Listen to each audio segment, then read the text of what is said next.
In 1988, a 40-year-old economic advisor to the Ministry of Industry set out to map India's license Raj, the very system that decided who could build what, how much, and where. But as I said, there was no record.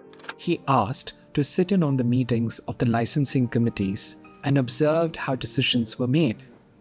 Over 3 decades later, he told us, I had to invent the record and trying to make all these lists and trying to understand what goes here, what goes here, what goes here, what goes here. Dr. Rakesh Mohan's struggle to find records and documents all those years ago holds true of the Indian state even today. Our official files are weeded on a schedule as part of routine housekeeping, and we take no exit interviews of those who run the government. Institutional amnesia, therefore, is quite common and pervasive. So when we at the 1991 project set out to study the reforms, we had to begin the way he did, by pulling together everything that exists on the reforms. We searched for the policy documents, downloaded what we could, and scanned what survived only in print. We tracked down over 100 of the expert committee reports. We collected the books and papers that were shaping the discourse of reform. We read aplenty memoirs and festshrifts cover to cover for even the slightest reference to the reforms or the reformers. We swept up journal papers, articles, essays, columns, newspaper features, gazette orders, obituaries, and sometimes even testimonies on social media. Wherever we could get as much context, as much detail, we brought it all into one place, drew timelines to make sense of it, wrote essays, and curated the sources. And it still wasn't enough. It wasn't complete. Some reformers wrote memoirs and book chapters, but not all of them. And having read each one of them, we learned that not everything makes it to the final cut and does not cover every single perspective. So my team and I set out to record the first-person accounts of the 1991 reformers. We recorded close to 50 hours of conversations taped between 2021 and 2026 in Arlington, Bengaluru, Chennai, Delhi, London, and even over Zoom. We relied on the best practices of oral history, from the Stanford method to the Smithsonian, and even looked at university oral history projects around the world, and then designed and crafted our own framework. Each narrator sat with us for multiple sessions, covering his entire life and career, and every session was recorded and transcribed verbatim. We spoke to C. Rangarajan, Montek Singh Ahluwalia, Ashok Desai, Shankaracharya, Rakesh Mohan, Vijay Kelkar, P. Chidambaram, and Jairam Ramesh. We also recorded with 3 close witnesses of the reforms, Martin Wolf, N.R. Narayanamurthy, and Tarun Das. They told us what the files could not. But more importantly, across these oral histories, you will discover, as I did, how the transformation of 1991 happened without a revolution or a coup. Because ideas matter.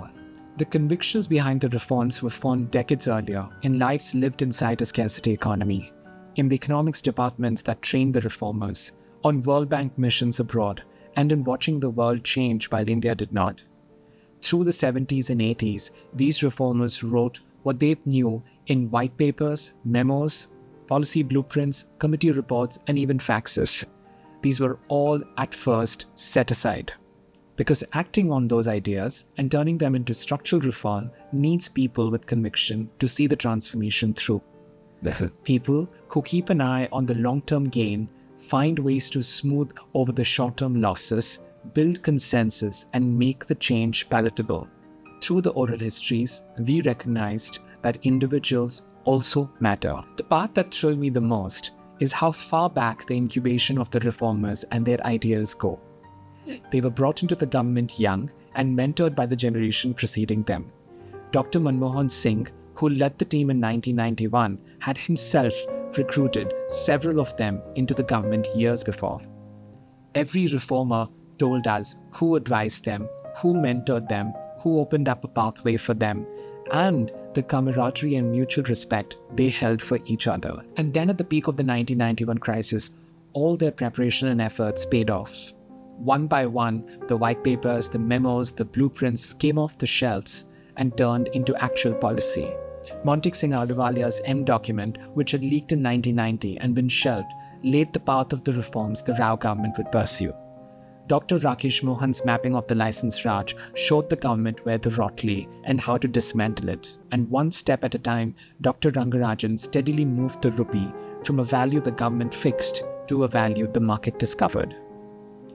India's reformers were ready, and what followed that summer and in the decade after eventually became India's second freedom movement.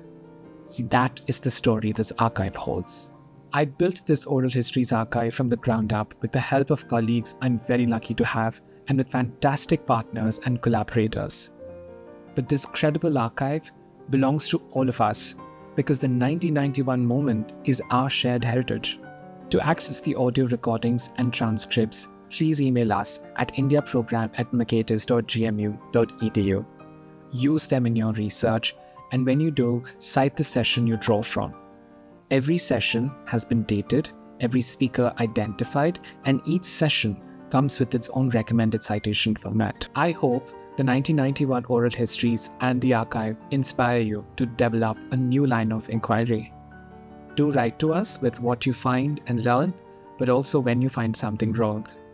And if you have stories to tell, introductions to make, or any kind of documented materials to pass on, do join us in our journey to tell the story of India's quest for economic freedom.